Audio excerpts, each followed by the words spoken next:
Hey everyone, this is Ryder from Skip. I hope you're doing well. It's Saturday, September 5th. I have a very quick video for you on a good EIDL alternative, another program through the SBA that you may or may not be aware of. It has been frankly under the radar for many people, so I thought it would be helpful to do a quick video about the CARL loan programs, Community Advantage Recovery Loan programs, because these loans are available until the end of September. So you have a few more weeks to apply, so please watch until the end to see if this is relevant for you and to get some basic information about what this loan is, how much it's for, will you qualify, and how to find lenders that are giving out these loans. Thanks as always for subscribing. It means so much to us, especially if you're new to this channel. We publish important videos throughout the week related to funding, loans, grants, and so much more. And we're trying to get to 50,000 subscribers, so please consider subscribing if you haven't yet. Let's dive in. The Community Advantage Recovery Loans. Okay, this is a file directly from the SBA that was published on August 5th. The purpose of the CARL program is that it's a pilot program to increase SBA guaranteed loans to small businesses in underserved areas. That's the main goal, to help small businesses in underserved areas. Now, the main question is, what are underserved areas? This is a broad definition, but at the end I'm going to talk about how to find lenders, because that's the key here. After I go over the details, you'll need to find out, are there lenders near you that are approved to give out these loans? So this new program will provide technical and financial assistance to small businesses located in these underserved markets. It's intended to help businesses revamp their operations for the COVID-19 environment and or to build financial resiliency against future disruptions. Why I'm covering this now is because there has not been any new updates on the EIDL loans, okay? There are tens of thousands of you using our EIDL tracker. We are still seeing some approvals, but a very low volume. And in terms of extra EIDL funding, there's nothing that's been passed or decided upon. So this may be a great bet for you. Okay, the quick information, it's a minimum 5-year loan, maximum loan amount of $250,000. And here are the important dates. Must be originated no later than September 27th, so we have a few weeks, and fully disbursed before October 1st. Okay, so that's when the lenders have to disperse it to you. Besides funding, the eligible lenders, these are the Community Advantage lenders, CA lenders, can provide you with technical assistance, which is also a great advantage. For example, they give some examples: retooling the applicant business model for a COVID-19 environment, shifting to an online presence, building cash reserves, and expense reduction strategies. So this is great in general because it comes basically with the money if you are approved. I'm going to link to this in the description as well as other resources, but here is a current list of CARL lenders as of 7/27/2020.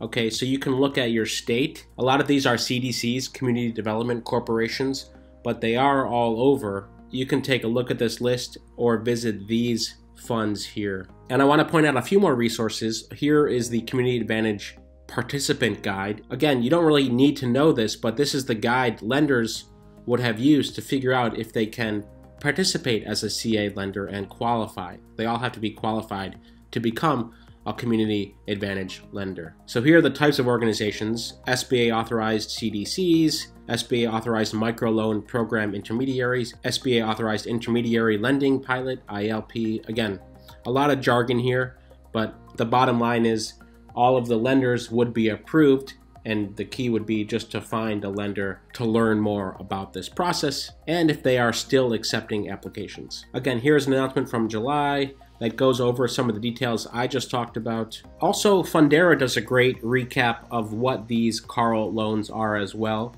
Again, to recap, they're up to $250,000. The SBA guarantees as much as 85% of the loan amount for loans of $150,000 or less, and as much as 75% for loans of $150,000 and up. One key piece here, many of you are thinking about interest rates. Obviously, the PPP interest rates of 1% is frankly the lowest you're going to find.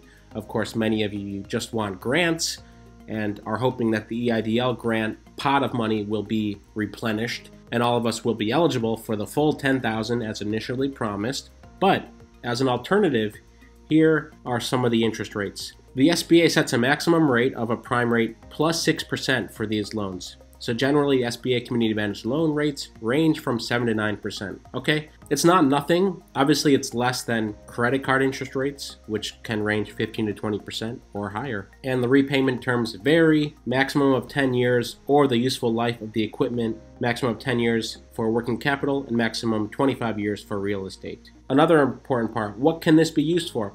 Like other SBA 7A loans, SBA Community Advantage loans can be used for virtually any business purpose. Working capital, real estate purchase, renovations, equipment purchases, debt refinancing, and more. For loans of $25,000 or less, the CA lender is not required to take collateral. For loans of $25,000 and above, SBA guidelines state that the lender should follow collateral policies. This could include credit checks as well. So here are some general requirements. I will link to this as well. Must be a for-profit business, small business that's under 500 employees, and must have exhausted other traditional financing options, right? Many of you are already qualify for these if you applied for the EIDL grants or loans. And there's also information on Community Advantage specific requirements such as minimum credit score, time in business, business financials, and how to apply. Again, just to recap, you will need to search for Community Advantage lenders in your state. They're typically at the state level to see if you qualify. Just to end here briefly in COVID news,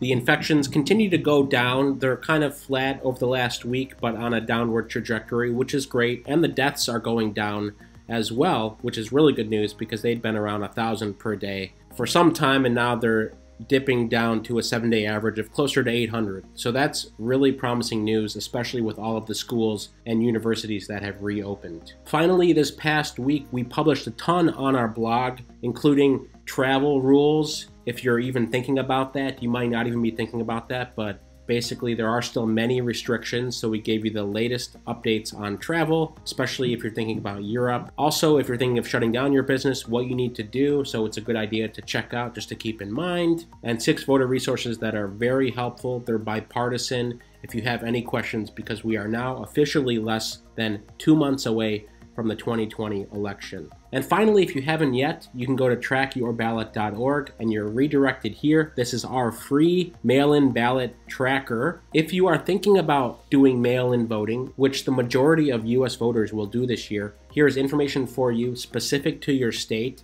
It takes 2 seconds to fill out. Again, trackyourballot.org. It's helpful just to start thinking about it because mail-in ballots start being sent later this month. And early voting in some states starts later this month. Something to keep in mind. We hope you're having a good weekend and you have a good Labor Day. Thanks as always for watching. Stay well and stay safe.